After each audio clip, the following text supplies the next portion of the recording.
Good evening, class. I'd like to welcome you to Managerial Accounting, ACC 202, and my name is Al Wallace, and I'll be your instructor. And I wanted to do a little housekeeping in this video. Some things that I would tell you at the beginning of the class that I want to try to get accomplished and the way the class works, and hopefully we can do this hopefully online so that we don't use up this precious class time we've got. So here goes. Okay, I asked you in a previous email that for you to complete and return an online student questionnaire, and hopefully that most people will get that done before the class starts. And then these are the classroom conduct policies that I have.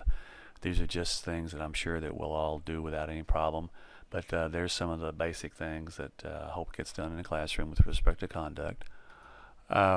Here's an accountant's attempt at some humor, the best we can do.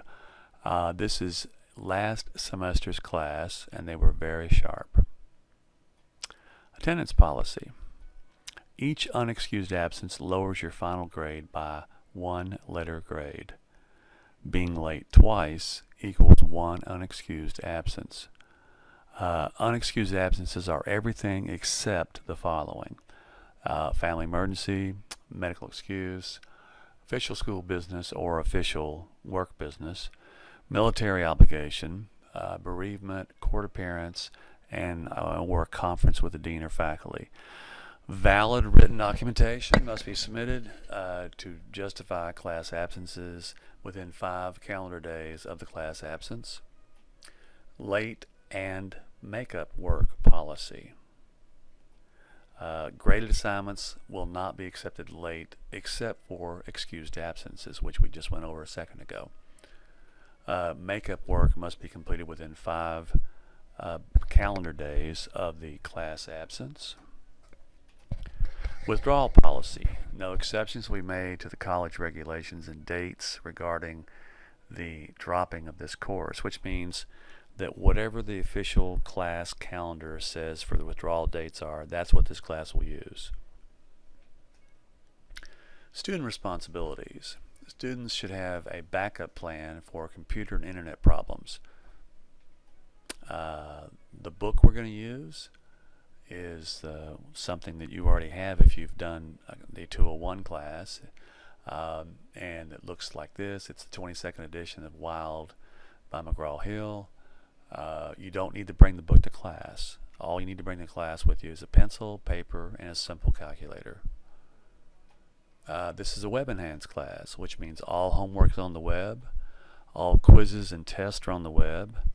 Exams are not in class. That's a typo. They're not in class. They're on the web. And I'll have basically a practice test for every exam we do online. Students are responsible for having a backup plan. I think I mentioned that before, for personal PC failures and internet outages. We only have 3 classes, so we got to make the most of them. So if you need technical support, you can call 1-800-331-5094, and you can get tech support. If you need content help, then I will be happy to try to answer and get any kind of problems you have solved by emailing me. It's Al Wallace at kctcs.edu, and you can call me, but this is not a working number any longer. My current number is 270-925-5608, but don't call me or try to call me after 9 a.m. but before 8 p.m. Okay, here's how to get homework help. First way would be to watch the videos associated with each homework assignment. So these little globes mean that this is a video that you can watch where you're watching me do a problem that would be pretty much exactly like the problem you're going to be asked to do, except with a different set of numbers. So this chapter 18 homework video goes with this assignment, this video goes with this assignment, and so on and so forth. That's one way to get homework help. Another way is once you're inside of a problem, then if you'll scroll down through the problem, you'll see something that looks like this. And if you'll see something that says View Hint 1, you click on this and you'll see a textbook produced flash video that basically has a similar problem that they do for you. And that's very helpful sometimes. The third way to get help is, like I said before, email me with content situations and I will try to help the best I can. Okay, and again, like I said, if you need technical help, you need to, don't call me, call McGraw-Hill at 1-800-331-5094. Now, this is the way I like to work the class. A regular class basically works like this. You know, you have lecture, you have reading that someone does in the class, audiovisual things. That's what most regular classes have inside the classroom. Our class will be some more of a flipped type of class where we're going to be doing more hands-on kind of things, at least while we're there. And you can see that the average retention rate for a lecture is 5% versus something on this side, which would be flipped, more like 50, 75, or 90. So the basic idea of this learning pyramid is the more you get involved, the more you do, the more you retain, and the more you learn. All right.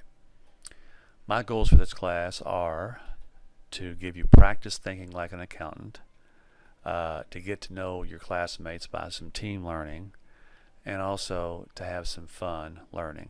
As you're going to have as much fun as you can have in an accounting class, put it that way. Okay, here's some reasons why I think it's important to study accounting. Why study accounting? Well, the top 10 reasons why small businesses fail. Here's all 10 of them, and what you'll see here is the ones in red are the ones I think have to do with a lack of or some type of problem with accounting, these kind of things. Okay, and then the last statistics here, 50% of all small businesses fail within the first 5 years. And again, a lot of that is because they didn't do homework and they didn't have the proper accounting and marketing things and set up.